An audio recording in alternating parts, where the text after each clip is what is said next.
Hoje vamos estudar nosso livro Buriti, página 92, Europeus. Eu vou explicando e vou destacando algumas partes que vocês devem grifar.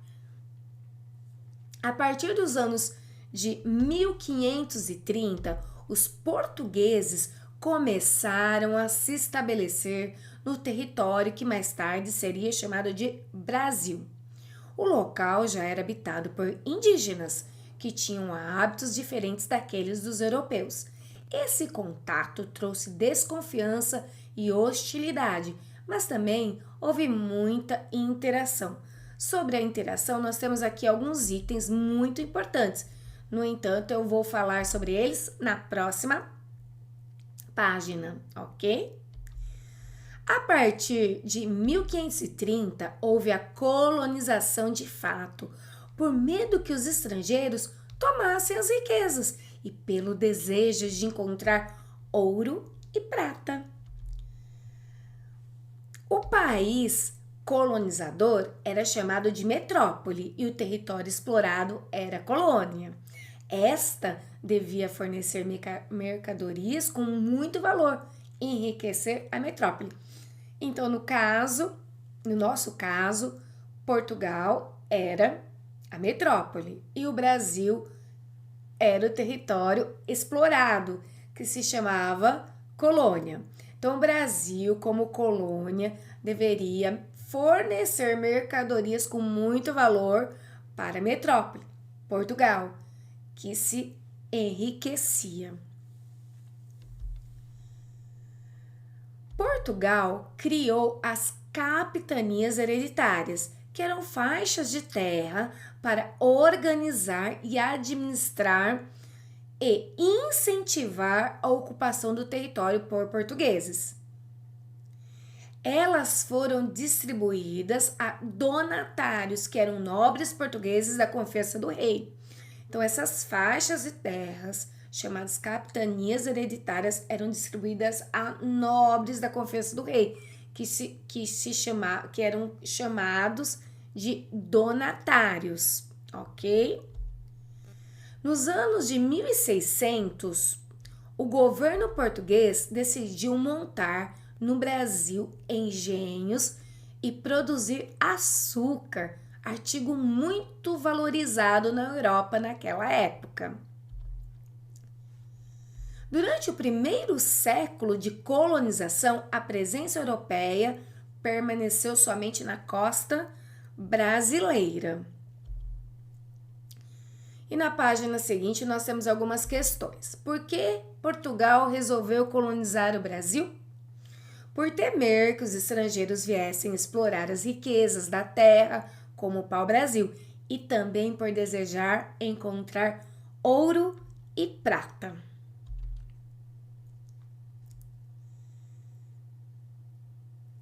É importante destacar que Portugal realizou diferentes ações para proteger o Brasil contra os invasores, como a construção de fortes e a colonização de terras, isto é, a ocupação territorial mediante a fixação de colonos portugueses e a instituição de formas de administrá-los, que no caso foi a criação das capitanias hereditárias. Mas vamos relembrar o que eram e por que Portugal criou as capitanias hereditárias? Eram faixas de terra para organizar a administração e incentivar a ocupação do território por portugueses. Elas foram distribuídas a donatários, que eram nobres portugueses da confiança do rei. A colonização envolvia altos custos que a coroa portuguesa não seria capaz de manter. As capitanias seriam então exploradas por portugueses que tivessem condições financeiras de administrá-las. Essa estratégia ainda permitia que a coroa portuguesa ganhasse com a arrecadação de impostos.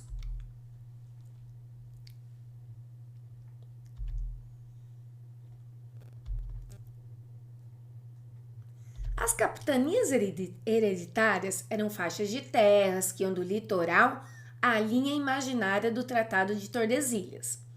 Portugal criou as capitanias para organizar a administração e incentivar a ocupação das terras por portugueses. O sistema de capitanias hereditárias fracassou, pois poucos donatários conseguiram mantê-las e desenvolvê-las. No exercício 3, nós temos alguns itens para serem algumas afirmações para vocês dizerem se são verdadeiras ou falsas. Todos os indígenas aceitaram a religião cristã e a catequização empreendida pelos jesuítas? Não, alguns indígenas resistiram à catequização porque eles queriam manter as suas tradições religiosas e a sua cultura. Instrumentos e alimentos dos indígenas foram incorporados pelos portugueses e são um legado cultural desses povos, a cultura brasileira? Claro, né? Houve sim a incorporação, a troca, a interação entre esses dois povos e a cultura indígena, ela está presente na cultura brasileira. A relação entre portugueses e indígenas foi marcada por confrontos e interações? Sim. Foi marcada da mesma forma que eles guerreavam pelo território, eles também, em alguns momentos, os portugueses se aliaram a alguns grupos indígenas e houve uma troca muito rica entre esses povos, entre esses dois povos. E a última, os europeus recém-chegados eram chamados de mamelucos? Não, os mamelucos eram pessoas nascidas da miscigenação entre o povo europeu e o povo indígena. Da união desses dois povos nascia uma criança e naquela época, né, eles chamavam de mamelucos ou mestiços. E na próxima página nós temos aqui um mapa do Brasil do século 17. Aqui mostra o litoral brasileiro ocupado pelas capitanias hereditárias. Portugal teve dificuldade de promover a ocupação do vasto território da colônia, o que permitiu que outras nações cobiçassem as riquezas locais, e é o que nós vamos estudar nas próximas páginas.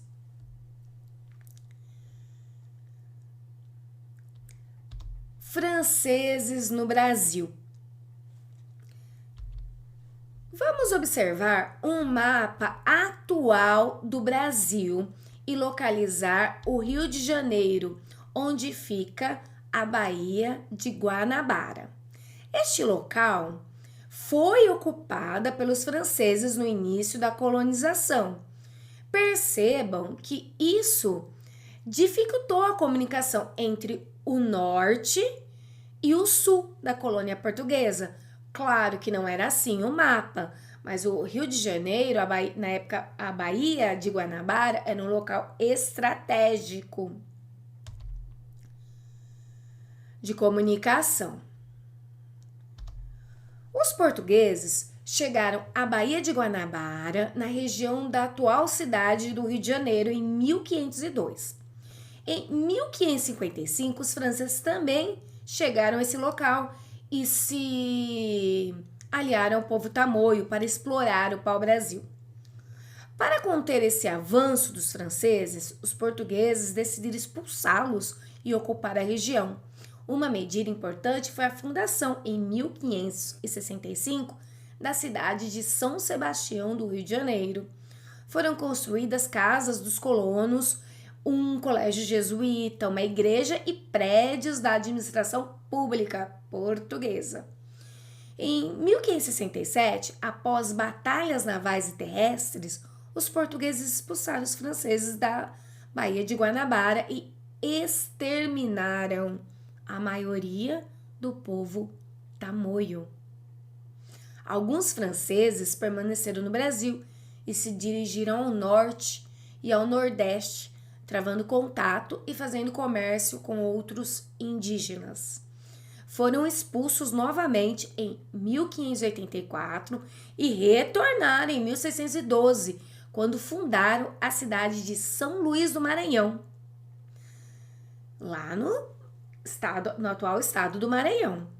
3 anos depois, voltaram a ser expulsos pelos portugueses. Aqui nós temos uma pintura, observem.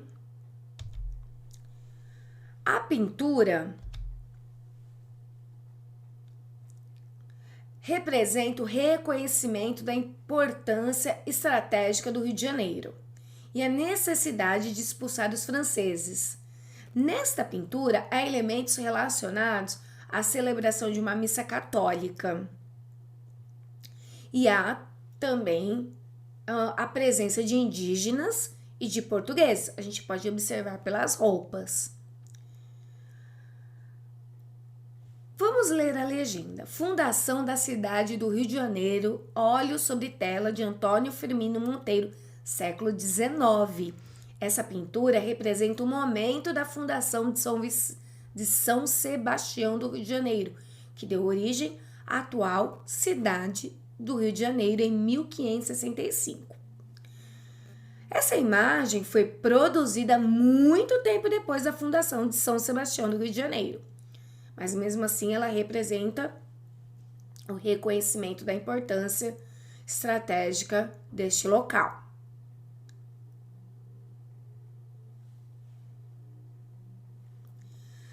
E aqui é muito importante. Para dominar a Baía de Guanabara e conseguir extrair o pau-brasil, os franceses se aliaram aos tamoios. E a pior consequência da ocupação francesa foi o extermínio da maioria dos tamoios, seus aliados durante a ocupação. E aqui é importante o você sabia. Tamoio, em tupi, significa os mais velhos, nome pelo qual eram conhecidos os indígenas do grupo Tupi, formado pelos Tupinambá, Guaianá e Aimoré. Ocupavam a costa brasileira desde o litoral norte de São Paulo até Cabo Frio, no Rio de Janeiro. E nas aulas anteriores, quando nós falamos sobre os indígenas, eu já comentei que os tupinambás, eles foram exterminados aqui no Brasil, inclusive em Ubatuba, que é onde nós estamos situados, onde nós moramos, não existe mais não existe indígenas tupinambá, porque eles foram exterminados. Os indígenas que existem aqui são do grupo Tupi-Guarani e Guarani, ok? Sempre é bom relembrar. E na próxima página, os holandeses e a produção do açúcar. Portugal foi o primeiro país a explorar o litoral do Brasil, mas não o único. Outras nações tiveram interesse nas terras americanas, como a França, a Inglaterra e a Holanda. E neste item, nesta página, nós vamos falar sobre os holandeses. E principalmente destacar essa questão do açúcar, que é muito importante. O açúcar produzido no Brasil era levado pelos portugueses para a Europa e vendido aos holandeses. Na Europa, os holandeses refinavam o açúcar e o revendiam a preços muito mais altos. Para aumentar os lucros e obter açúcar diretamente do Brasil, os holandeses ocuparam diferentes regiões do Nordeste. Em 1624 e 1625, conquistaram Salvador e em 1630 conseguiram tomar Olinda e Recife. E aqui nós temos uma foto, um desenho do século XVII, com engenho com rodas movidas pela água. E é importante falarmos que os estudiosos e pintores trazidos por Maurício de Nassau elaboraram mapas e pinturas que são importantes documentos históricos e nos ajudam a compreender melhor a época representada. Em 1637, os holandeses nomearam Maurício de Nassau governante de Pernambuco. Ele ordenou a construção de canais, escolas, teatros e da primeira ponte do Brasil. Também fez alianças e intermediou empréstimos para os senhores de engenho para que realizassem melhorias nas fazendas. Após vários desentendimentos com o governo da Holanda, Nassau pediu demissão em 1644 e deixou o Brasil. O governo holandês começou a cobrar os empréstimos feitos aos senhores de engenho, que ficaram descontentes e se aliaram de novo a Portugal. Assim, após muitos combates contra os holandeses, os portugueses reconquistaram Pernambuco. Os holandeses foram expulsos do Brasil em 1654 e começaram a produzir açúcar em suas colônias nas Antilhas, ilhas que se localizam na América Central. O açúcar holandês era vendido na Europa por um preço menor que o do açúcar fabricado pelo Brasil. Portugal não conseguiu superar a concorrência holandesa e a produção e exportação de açúcar entraram em declínio. A presença de holandeses não significou necessariamente a expulsão dos portugueses que moravam na região. Muitos proprietários de terras portuguesas ou de ascendência portuguesa continuaram a produzir açúcar, mas quem comercializava o produto eram os holandeses. Nesse sentido, a expulsão dos holandeses de Pernambuco afetou negativamente os interesses dos produtores de açúcar. E também é importante lembrar que os produtores e comerciantes portugueses aliaram-se aos holandeses e os apoiaram porque obtiveram muitas vantagens, como empréstimos facilitados. No entanto, como nós vimos, depois que os holandeses foram expulsos do Brasil, o comércio, a produção e a exportação de açúcar entraram em declínio.